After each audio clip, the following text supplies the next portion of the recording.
এই যে মন্দির সামনে বিষ্ণুপদ মন্দির, এখানেই সবাই পিন্ডি দেয়। নদী নামে নদী, জল নেই, বালির নদী, খালি বালি। ফাল্গু নদীর ধার দিয়ে রাস্তা চলে গেছে to Mahabodhi Mahavihara temple, বুধগয়া।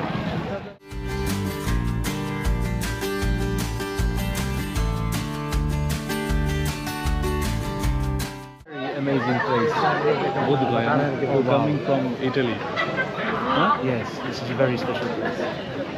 Okay, বিভিন্ন দেশ থেকে এখানে লোক আসে। এইটা নেওয়ার জন্য সবাই এখানে বসে থাকে। আমি একটা অবশেষে পেলাম ছোট্ট একটা পিস।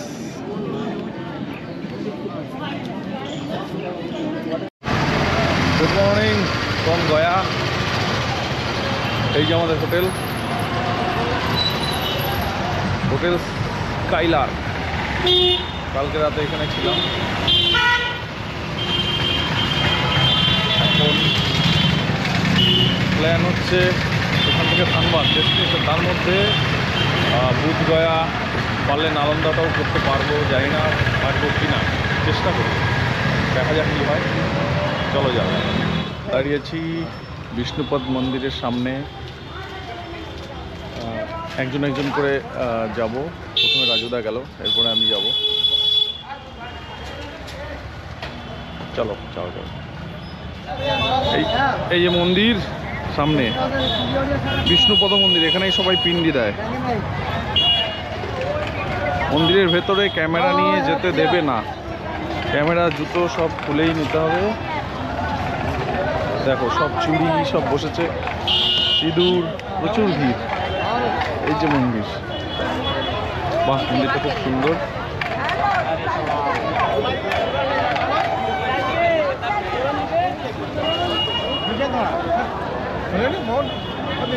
মন্দির ভগবান নারায়ণের পা এই মন্দিরে, তার আদলেই এই মন্দির পা রাখা আছে এখানে। এটা হচ্ছে মেন গেট, এরপরে আর ঢুকতে দেবে না, মোবাইল ক্যামেরা সব রেখে যেতে হবে। ঠিক আছে, তাহলে এবার মোবাইলটা রেখে আমরা ভেতরে যাব, আবার দেখা হচ্ছে।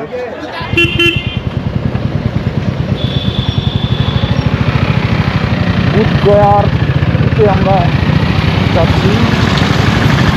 এখান থেকে নবগয়া থেকে 9 কিলোমিটার দেখাচ্ছে গুগল ম্যাপ। সিদ্ধার্থ গৌতম, ওনার যেখানে এনলাইটেনমেন্ট হয়েছিল, করেছিলেন উনি সেই বুধগয়াতে, মানে যেখান থেকে গৌতম বুদ্ধ বুদ্ধি লাভ করেছে, সেই জায়গায় আমরা যাচ্ছি।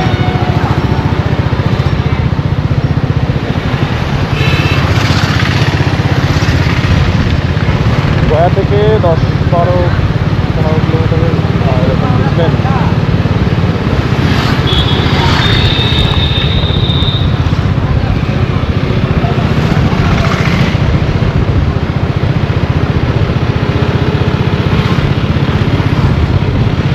বিহারে যেই ঢুকলাম, বিহারের টেম্পারেচার অতটা লো নেই, একটু গরম গরম লাগছে। ইউপিতে যখন গাড়ি চালাচ্ছিলাম এই 10টা-11টার দিকে মানে কনকনে হাওয়া ছিল।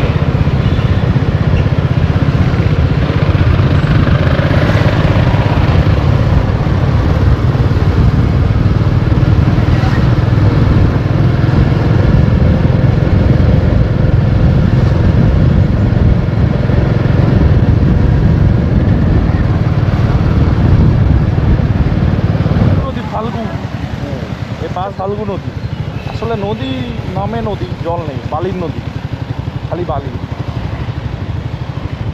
ফাল্গু নদীর ধার দিয়ে রাস্তা চলে গেছে বুধগয়ার।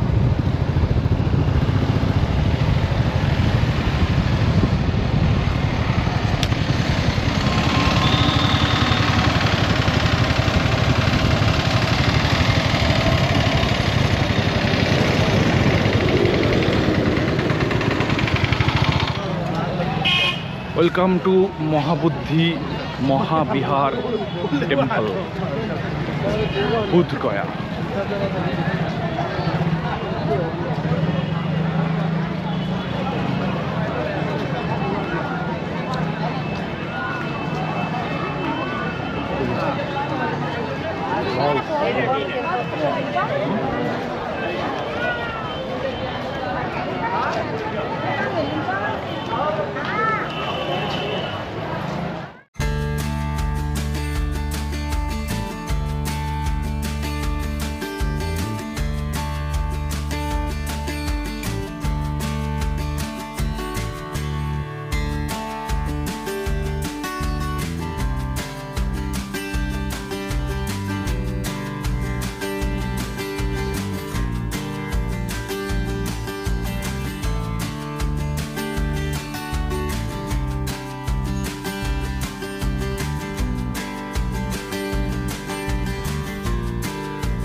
সেই বটবৃক্ষ যার নিচে বসে গৌতম বুদ্ধ বুদ্ধি লাভ করেছিলেন।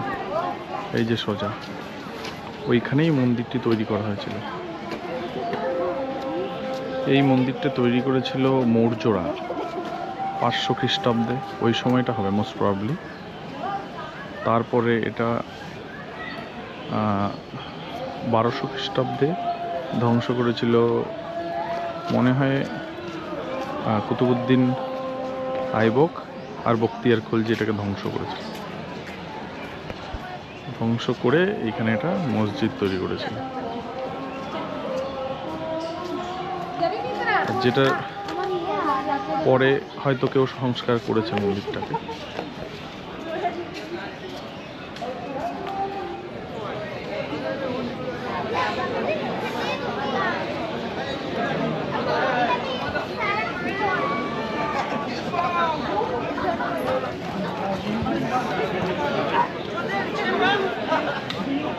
This is a very amazing place. Buddhgaya, Oh, wow. coming from Italy. Yes, this is a very special place.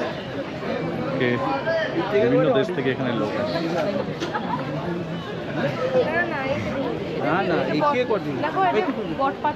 এই হচ্ছে সেই বট গাছের একটা পাতা, এইটা নেওয়ার জন্য সবাই এখানে বসে থাকে। আমি একটা অবশেষে পেলাম ছোট্ট একটা পিস।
আমরা এখন দাঁড়িয়েছি এই যে জঙ্গল রেঞ্জটা, এটা চৌপাড়ন মস্তম গয়া থেকে বেরিয়ে বুধগয়া থেকে ধানবাদে স্টে করবো।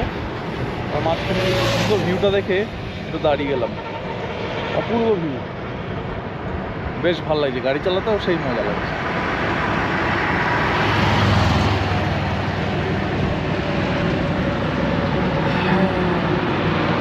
রোদের তাপটাও বেশ ভালো লাগছে।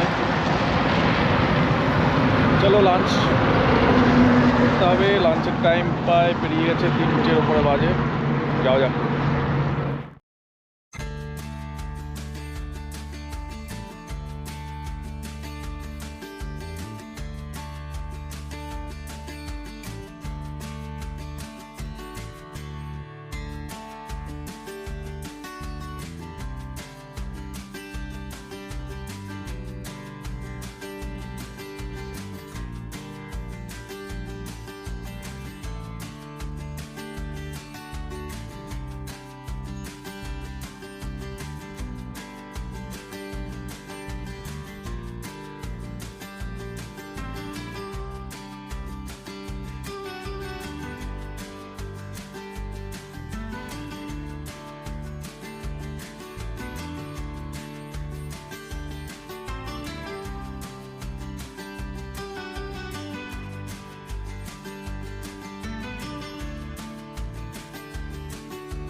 সাতটা 30 বাজে, আমরা এখন ধানবাদে পৌঁছে গেলাম।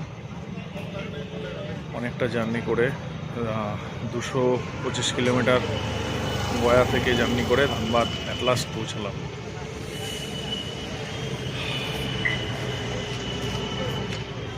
চলো এই ট্রিপটা তোমাদের সাথে শেয়ার করেছি, যদি অবশ্যই ভালো লাগে শেয়ার করবে, সাবস্ক্রাইব করবে আমার চ্যানেলটা। আরও তাহলে আমি এন্থু পাবো সামনে নতুন নতুন ভিডিও আনার জন্য। ওকে, ভালো থেকো, আবার দেখা হবে নতুন কোনো সিরিজে। টাটা।